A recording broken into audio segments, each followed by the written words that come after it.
Welcome back to my parents' van once again. This is the go-between vehicle while we collect the vehicles that we actually own and drive. We're almost there. Today we're actually heading over to Lance's place to pick up Jerry to bring him home. There's the last few things for Lance to do on the truck before we could really get out and drive him around, and of course we had to put insurance on him and stuff.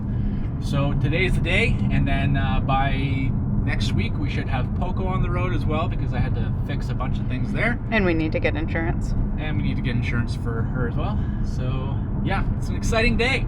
I finally get to drive Jerry home. Woo! There he is. There we are. Where's my Jar Jar?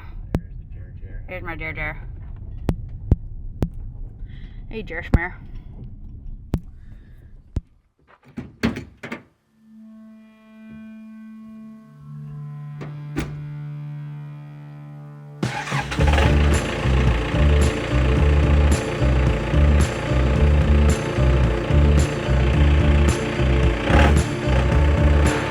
Today is actually a pretty monumental day for the slow roamers.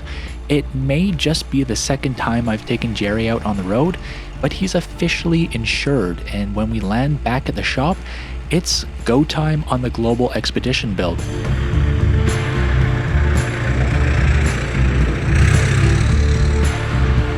No more waiting, no more finding in between jobs.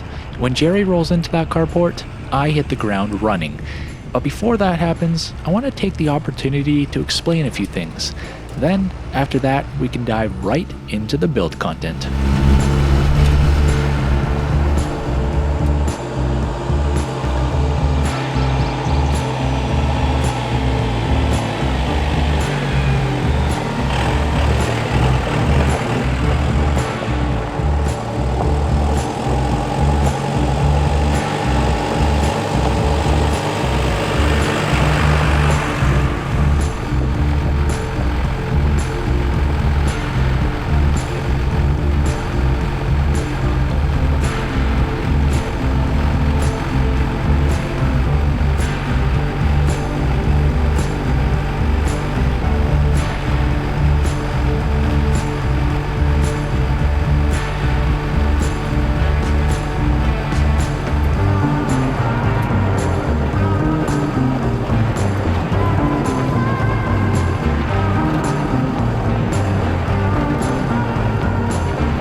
Oh, that door needs to be fixed. Oh, hey there folks, how's it going? All right, so I figured that I would make a video addressing the elephant in the room. Our next video is about to go live in 3 hours or so. And based on just the text in the thumbnail, I think that we're probably likely going to get a little bit of hate just because it states an opinion.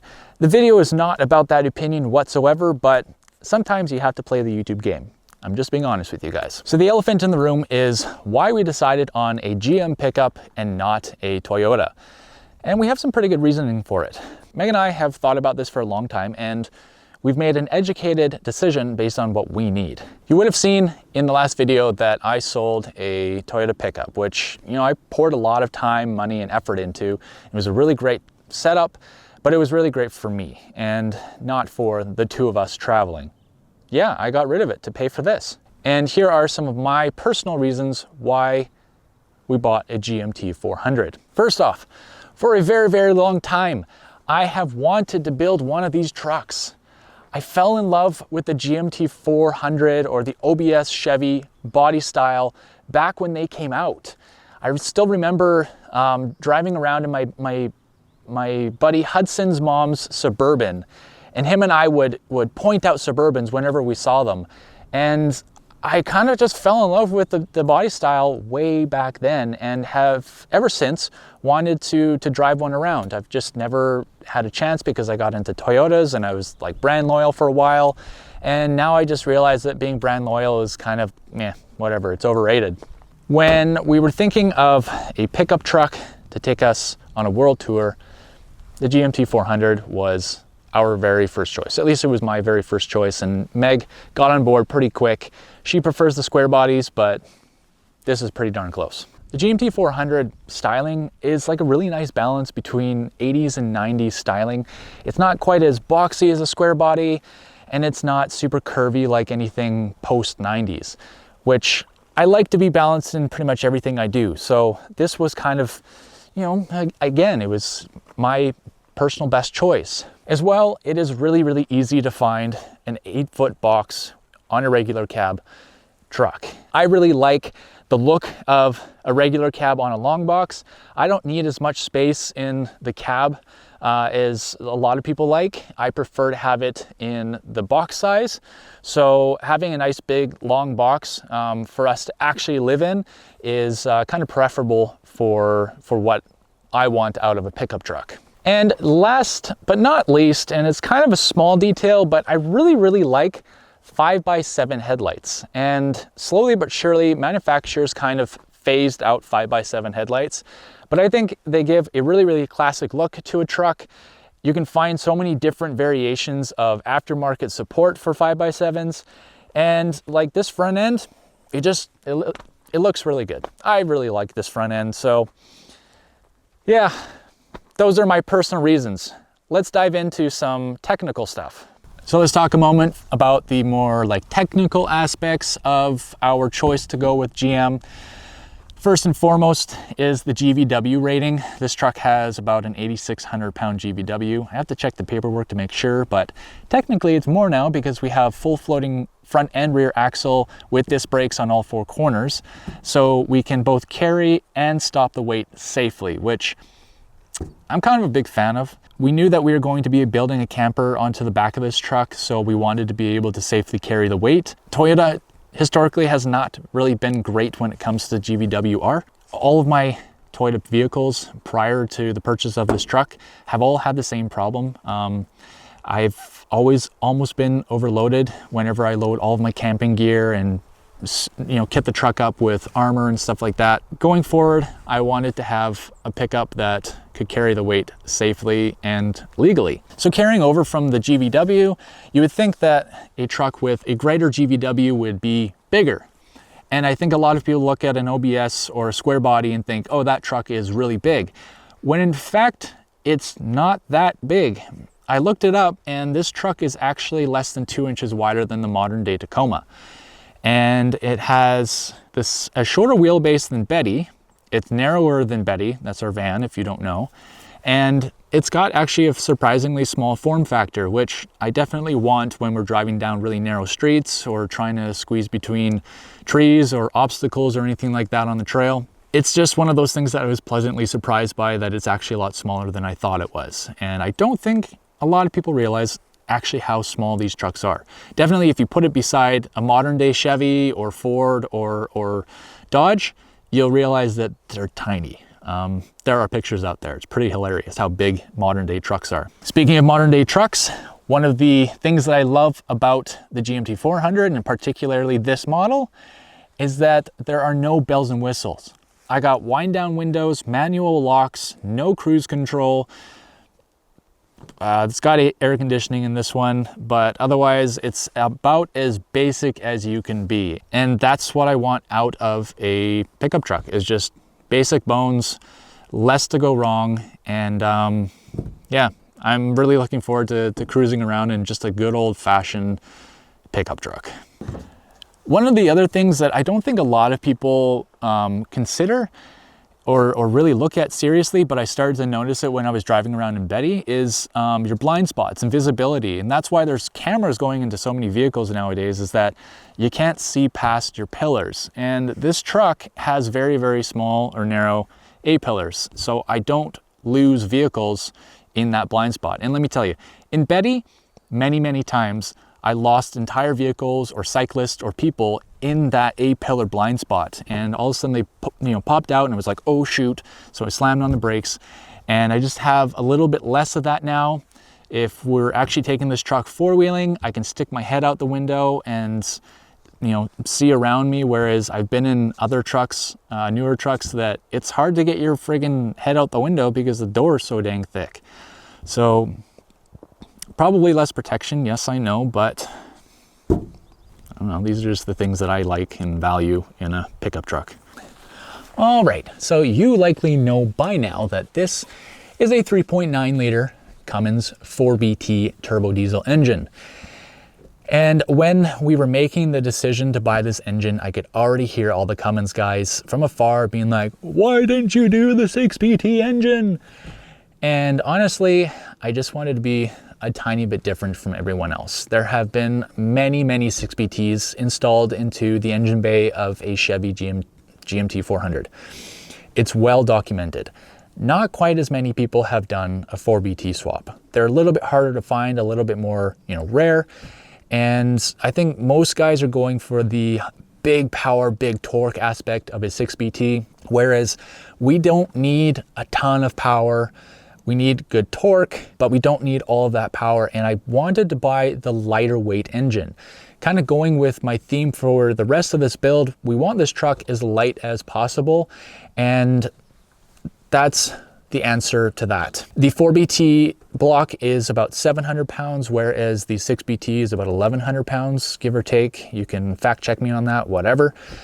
But yeah, it's just the lighter option, and it makes the kind of power and torque that we want from this engine. As well, the 4BT just sounds like an old tractor engine. I worked on a farm for like 10 years, and I love old tractors, and this just brings me back to that. And it fits perfectly with the whole theme of the truck, that is just basic, old, and has lots of character. And I just love listening to this engine, and I think that in our future videos, just listening to this thing drive by is going to be so happiness inducing. And yeah, it's just character, man. Like there's a lot of value in like the character of a vehicle, and this gives Jerry character. So yeah, as well, I guess like Cummins parts are kind of available all around the world, which is fantastic. This was available only an hour and a half away from Lance when we decided to go turbo diesel. And yeah, it's just a cool engine. So that's why we chose the 4BT. Of course, when we got into Mexico, we started having elevation issues. We were really, really heavy, got into high elevation, and the engine that we had, which was the 4.8 liter LS, just started running out of power. And that became a big problem all through the Andes. And we knew by the end of our trip that we would have to do a turbo diesel. But of course we had already made that decision. So yeah. All right, let's move on to some other decisions.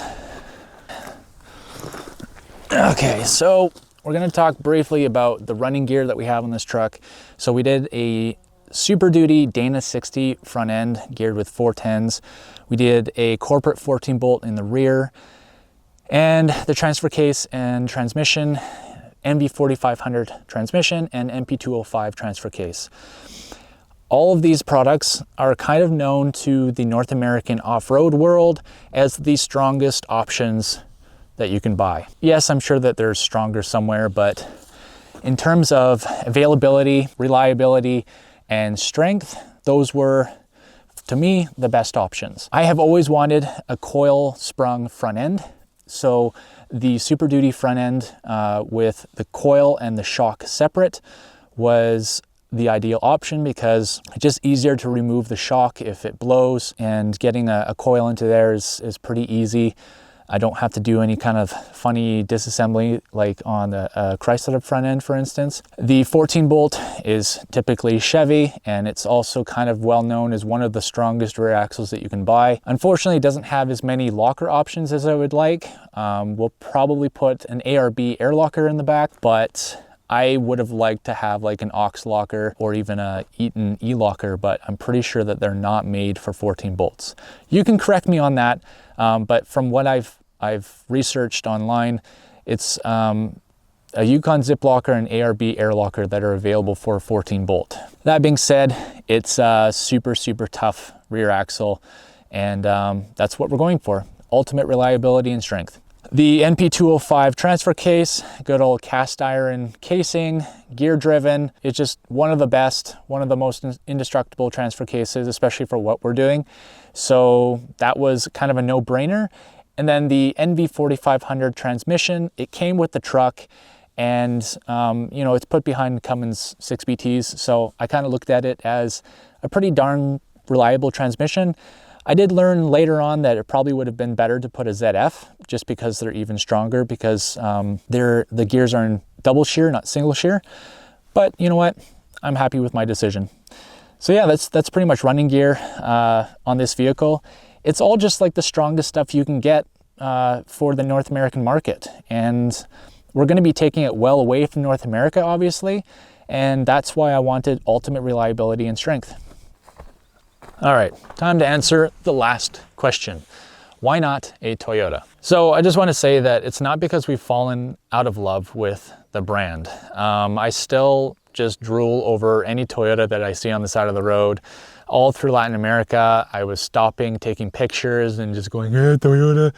You know, I still love them. They're amazing vehicles. I would love to have probably another one in the future if I do actually buy another pickup. There's still one body style that I have not had, which is the mid-90s Toyota pickup body. But yeah, ultimately it came down to Toyota was not filling the need that we needed filled, which largely comes down to the GVW rating. We wanted to be able to easily throw a house on the back of this thing and still be within that engineered weight envelope for safety and reliability. And even in the Tundra platform, we weren't going to really get that. Ultimately, that's what swayed our decision to move away from Toyota as an expedition vehicle. In all of the pickups that I've had in the past, I've never really got particularly good fuel mileage.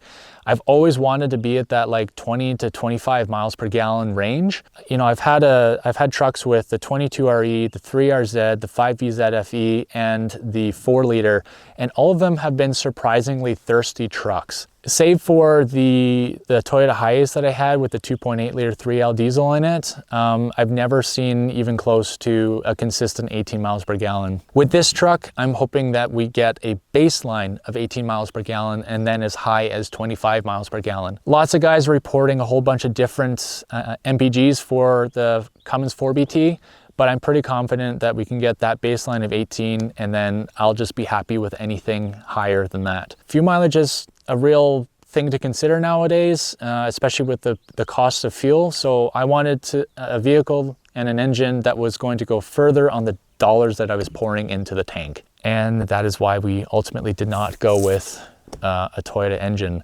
And yes, I know that there's a lot of guys out there thinking, well, why didn't you do one of the inline 6 diesels that come in like Land Cruiser platforms? They're just harder to find, and they're more expensive. Like, to get a decent one here in Canada, you have to import it, and then you have a right-hand drive, which some countries don't allow you to have right-hand drive, and then it has to be imported, and yeah, it's just the price tag is pretty high. it's expensive. So that's all that I got to say about that. So that kind of leads me into another thing about Toyota that I don't love, and it's the fact that everybody wants a Toyota, and that is why we have the Toyota tax. I just didn't want to pay that tax, and I wanted to be a little bit different from what a lot of people are doing. So that's pretty much it. That's all I have to say about why we did not buy a Toyota for our global expedition vehicle platform. Please don't hate me. I changed my mind because I needed different things from a vehicle, and I really wanted to build a Chevy. That's ultimately what it came down to. Thanks for listening to me talk for a really long time. This has taken so long to record.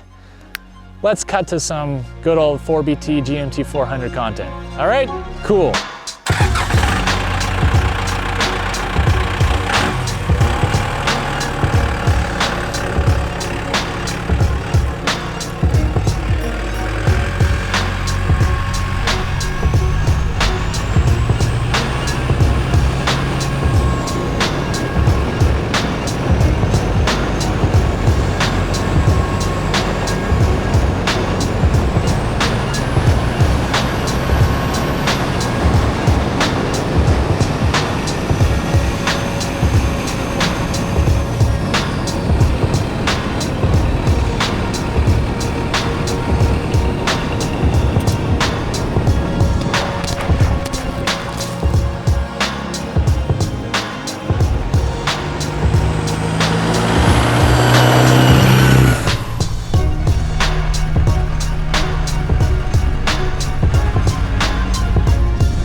Well, the truck has finally landed back at the shop. Let the global expedition build begin.